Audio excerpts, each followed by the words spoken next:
जय हिंद साथियों, नमस्कार। प्रिय विद्यार्थियों नमस्कार।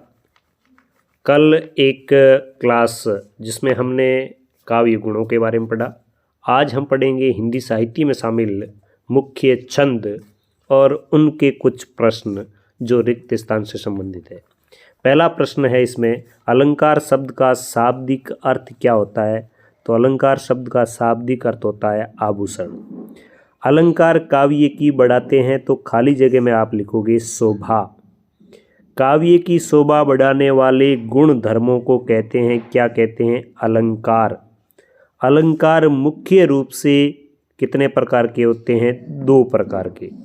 जब काव्य में अप्रस्तुत का वर्ण कर प्रस्तुत का बोध कराया जाता है तो वहाँ पे अलंकार होता है, वो होता है अन्योक्ति। कौन सा अलंकार? अन्योक्ति। फिर प्रश्न नंबर 6 है। प्रश्न नंबर 6 इसी से मिलता जुलता है कि अन्योक्ति अलंकार में अप्रस्तुत के द्वारा प्रस्तुत का बोध कराया जाता है। कारण के अभाव में कार्य का होना पाया जाए, कारण नहीं और कार्य हो रहा हो तो वहाँ पे होता है विभावना अलंकार। दूसरा प्रश्न भी यही है कि विभावना अलंकार में कारण के अभाव में कार्य का होना पाया जाता है। इस प्रकार के प्रश्न पूछे जा सकते हैं।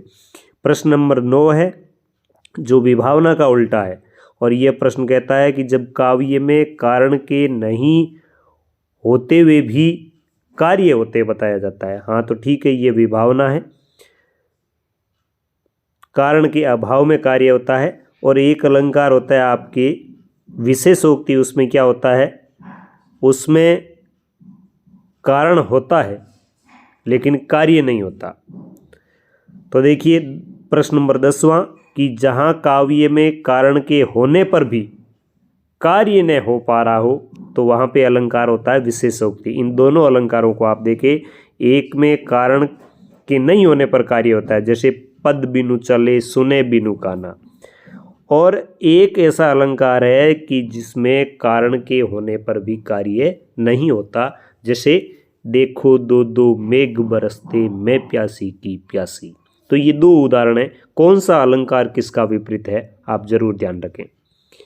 जब प्रश्न नंबर है 11 और ये कहता है कि जब समान अर्थसूचक विशेषणों द्वारा प्रस्तुत और अप्रस्तुत दोनों का एक साथ बोध हो, यानी किसका? प्रस्तुत का अप्रस्तुत का समानता के कारण दोनों का एक साथ बोध हो तो वहाँ पे अलंकार होता है, वो होता है समासोक्ति। कौन सा होता है? समासोक्ति। 12वां प्रश्न है कि जब उपमेय और उपमान में बिंब प्रतिबिंब का भाव हो, कैसा भाव? बिंब प्रतिबिंब का भाव हो तो वहाँ पे अलंकार होता है, वो होता है दृष्टांत। कौन सा? दृष्टांत। जहाँ एक बात कहकर फिर उससे मिलती जुलती बात कहें, वही बात है बिंब प्रतिबिंब का भाव। मिलती जुलती बात, तो यहाँ पर भी है दृष्टांत अलंकार।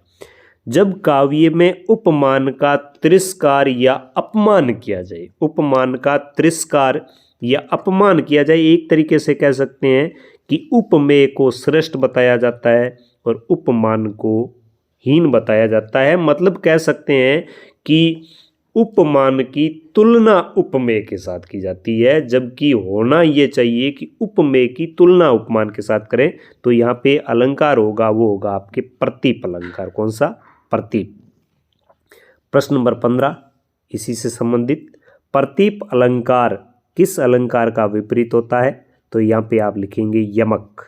उपमा अलंकार का विपरीतार्थ अलंकार विपरीतार्थ होने पर, यानी विपरीत अर्थ होने पर अलंकार होता है, वो प्रतीप होता है। जब उपमान को उपमेय व उपमेय को उपमान बनाया जाए तो वहाँ कौन सा होता है अलंकार? तो देखिए, जब उपमान को उपमेय और उपमेय को उपमान बनाया जाता है तो वहाँ पे अलंकार प्रतीप ही होता है। कौन सा होता है? प्रतीप के ही ये 3-4 प्रश्न हैं।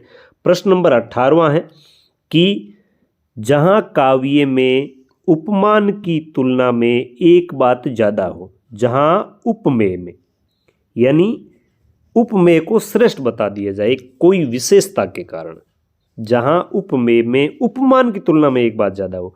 कहने का मतलब यह है कि विशेषता के मामले में जब उपमेय को उपमान से श्रेष्ठ बता दिया जाता है तो वहाँ पे अलंकार होता है व्यतिरेक अलंकार। कौन सा? व्यतिरेक अलंकार।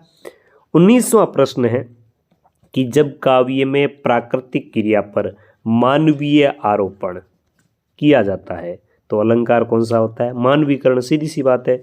और प्रश्न नंबर 20वां, मेघ में आसमान से उतर रही संध्या सुंदरी परी सी। तो संध्या को किसके समान बताया? सुंदरी के समान, परी के समान। तो यहाँ पे अलंकार होगा वो होगा आपके मानवीकरण। तो साथियों, प्रिय विद्यार्थियों, ये 20 प्रश्न और ये 20 प्रश्न इन अलंकारों को समझने का एक खाका है, इनकी परिभाषाएं हैं। यदि आप इनको समझ लेते हैं तो उम्मीद करता हूँ कि अलंकार को भी आप सही ढंग से समझ लेंगे।